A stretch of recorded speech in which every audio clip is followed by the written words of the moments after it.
وعلی المولود لہ رزقہن وکسوتہن بالمعروف، اس کی وضاحت ہو گئی کہ بچے کا اور بچے کی ماں کا جو خرچہ ہوگا یہ والد کے ذمہ ہوگا، باپ ادا کرے گا جس وقت اپنی بیوی کو طلاق دے دی ہو۔ لا تکلف نفس الا وسعها، اب خرچہ کتنا ہوگا؟ وسعت کے مطابق ہوگا، جتنی اس کی حیثیت ہے، جتنی اس کی طاقت ہے، جتنی اس کے پاس مال و دولت ہے، اسی کے مطابق خرچہ ہوگا۔ ایسا نہ ہو کہ بندہ غریب ہے اور اس سے خرچہ امیروں والا مانگا جائے، یا پھر بندہ امیر ہو اس سے خرچہ غریبوں والا مانگا جائے، نہیں، اس کی استطاعت کے مطابق، اس کی حیثیت کے مطابق اس سے خرچہ مانگا جائے گا۔ لا تضار والدۃ بولدہا، نہ اس بچے کی والدہ کو بچے کی وجہ سے مجبور اور تنگ کیا جائے گا، اور نہ والد کو۔ والدہ کا اگر دودھ نہیں ہے تو اس کو مجبور نہیں کیا جائے گا اور اس کو تکلیف نہیں دی جائے گی، اور اگر باپ کی اتنی استطاعت نہیں ہے تو اس کی استطاعت سے باہر اس کو نقصان اور تکلیف نہیں پہنچائی جائے گی۔ وعلی الوارث مثل ذلک، یہی احکام بچوں کے وارثوں پر بھی عائد ہوتے ہیں۔ اب بچوں کے وارث کون ہے؟ یتیم بچے کی رضاعت اگر والد ہے تو ٹھیک، ورنہ اس کے ورثاء ہوں گے، جو والد کا ترکہ ہوگا، میراث ہوگی، اس میراث میں سے اس کو بچے کو اور بچے کی والدہ کو دیا جائے گا۔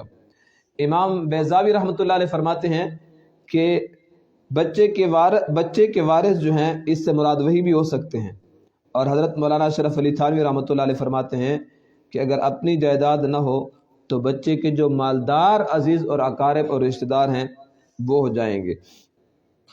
پھر فرمایا فَإِنْ أَرَادَ فِصَالًا عَنْ تَرَاضٍ مِّنْهُمَا، باہمی رضامندی اور مشورے سے قبل از وقت جو دودھ چھڑانا چاہیں، فلا جناح علیہما، تو اس پر بھی کوئی گناہ نہیں۔ بتا دیا اگر بچہ صحت مند ہو گیا، کھا پی سکتا ہے، اور خاوند اور بیوی دونوں آپس کے مشورے کے ساتھ دودھ چھڑانا چاہیں تو دودھ چھڑا سکتے ہیں۔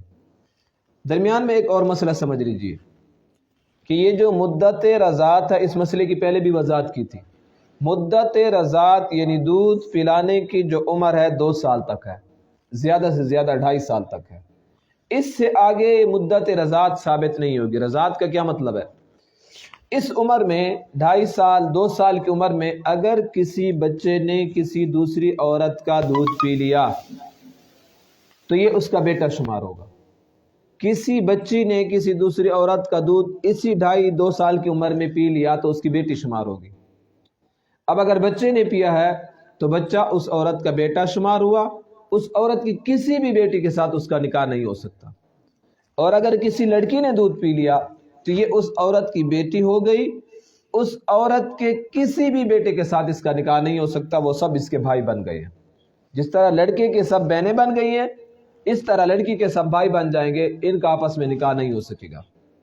ہاں، اگر کسی بچی نے کسی دوسری عورت کا نکاح کیا، دودھ پیا، تو یہ تو اس کی بیٹی ہو گئی، اس کے کسی بھی بیٹے کے ساتھ اس کا نکاح جائز نہیں ہے۔ البتہ اگر اسی لڑکی کی کوئی دوسری بہن ہے جس نے اپنی ماں کا دودھ پیا ہے تو اس کے ساتھ اس عورت کے بیٹوں کا نکاح ہو سکتا ہے۔ اس بات کو لوگ تھوڑا سا رلا ملا دیتے ہیں، الٹ پلٹ کر دیتے ہیں، تو مسئلے کی سمجھ نہیں آتی۔ جس بھی بچے نے، چاہے وہ بچہ ہے یا بچی ہے، جس عورت کا دودھ پی لیا وہ اس کا بیٹا شمار ہوگا۔